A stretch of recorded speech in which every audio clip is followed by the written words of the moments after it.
फटाफट नजर डालेंगे तेज रफ्तार 20 अहम खबरों पर तेज रफ्तार अंदाज में।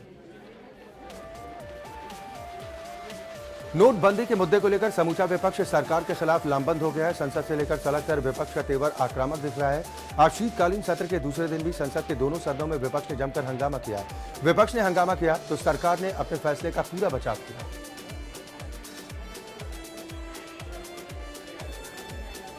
राज्यसभा में टीएमसी, बीएसपी और कांग्रेस के सांसदों ने हंगामा किया। वॉल में घुसकर सरकार के खिलाफ जमकर नारेबाजी की गई। विपक्षी सांसद प्रधानमंत्री को बुलाने की मांग कर रहे थे।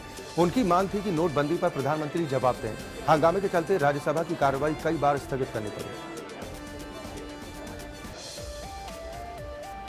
नोटबंदी में कतार में लगे देश को देख सरकार की हालत भी संभालने की कवायद में जुट गई है। रोज नियमों में बदलाव किए जा रहे हैं। नए नियम के मुताबिक अब शुक्रवार से बैंकों और डाकघरों से मात्र 2,000 रुपए बदले जाएंगे, जबकि जिनके घर में शादी है वो 2.5 लाख रुपए तक निकाल पाएंगे। नोटबंदी के फैसले का आज 9वां दिन है, लेकिन लोगों की मुश्किलें बरकरार। एटीएम और बैंकों के आगे आम जनता अभी भी दिन गुजारने को मजबूर है। लोगों की जरूरतें ज्यादा हैं, लेकिन नोट कम पड़ते जा रहे हैं। लिहाजा न तो एटीएम और बैंकों से भीड़ कम हो रही है। सरकार दावा करे कि हालात जल्द से जल्द सामान्य हो जाएंगे।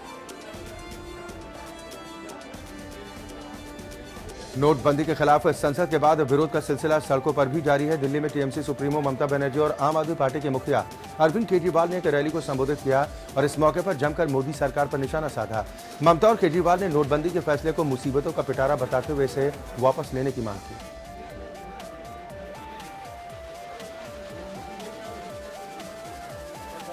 सरकार का नोटबंदी का फैसला अब जानलेवा भी साबित होता जा रहा है। मामला मुंबई से सटे भयंदर की वेसिन कैथलिक बैंक के बाहर का है। यहां पर 60 साल के बुजुर्ग की बैंक के बाहर कतार में खड़े होने की वजह से मौत हो गई। मृतक का नाम दीपक बताया जा रहा है। बुजुर्ग पिछले 3 दिन से 500 और 1,000 रुपए के पुराने नोट बदलने के लिए जा रहे थे।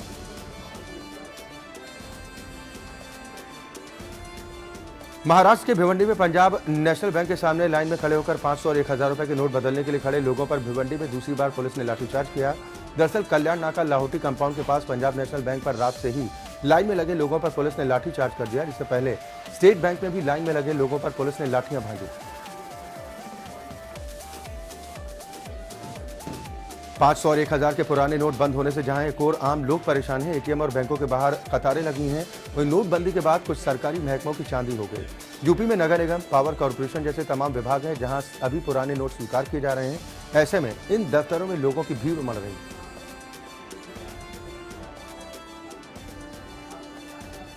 समाजवादी पार्टी और मुलायम सिंह यादव के परिवार में कलह के बीच निष्कासित प्रोफेसर रामगोपाल यादव की समाजवादी पार्टी में फिर वापसी हो गई है। सपा अध्यक्ष मुलायम सिंह यादव ने रामगोपाल यादव का निष्कासन तत्काल प्रभाव से रद्द कर दिया।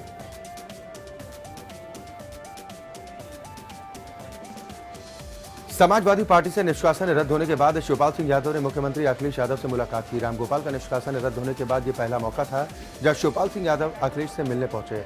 दोनों के बीच कई मुद्दों पर बातचीत हुई।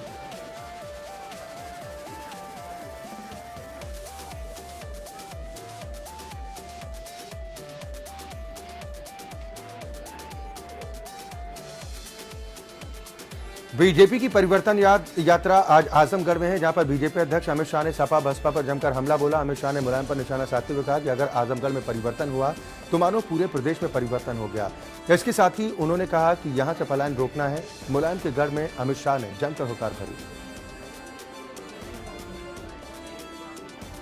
राष्ट्रगान की तरह ही राष्ट्रीय गीत को भी सम्मान मिले, इसके लिए दिल्ली हाईकोर्ट की एक बेंच में एक रिट याचिका दाखिल की गई।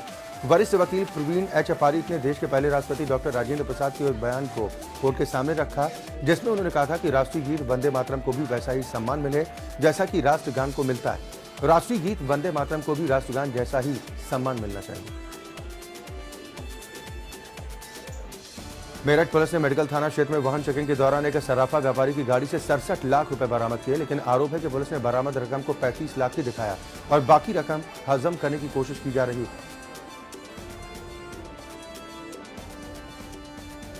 पत्थर कारोबारी हरेलाल के कई ठिकानों पर आयकर विभाग की टीम ने छापेमार कार्रवाई को अंजाम दिया। आयकर विभाग ने कंपनी में कई देर रात तक कागजात खंगाले। Harelal construction company private limited के कार्यालय पर आयकर विभाग ने छापा मारकर कार्रवाई की।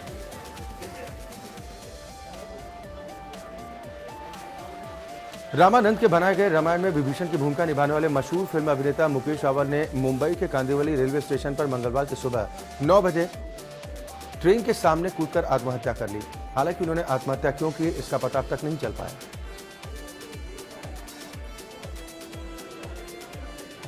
शामली में गढ़ी पुख्ता रोड पर ग्रामीणों ने महिला का शव रखकर जाम लगा दिया। 15 नवंबर को मुजफ्फरनगर के उमरपुर में महिला की मिट्टी तेल डालकर हत्या की गई थी। महिला के परिजनों ने ससुराल वालों पर दहेज की मांग पूरी न होने पर हत्या का आरोप लगाया।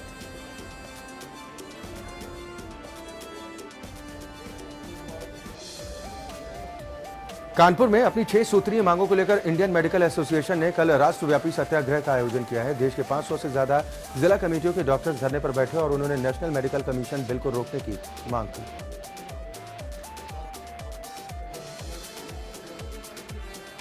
बद्रीनाथ के कपाट पूरे 6 माह के लिए बंद हो गए। कपाट को तय मुहूर्त पर बुधवार को 3:45 पर बंद किया गया। कपाट बंदी के दौरान मुख्य अतिथि के तौर पर मुख्यमंत्री हरीश रावत मौजूद थे।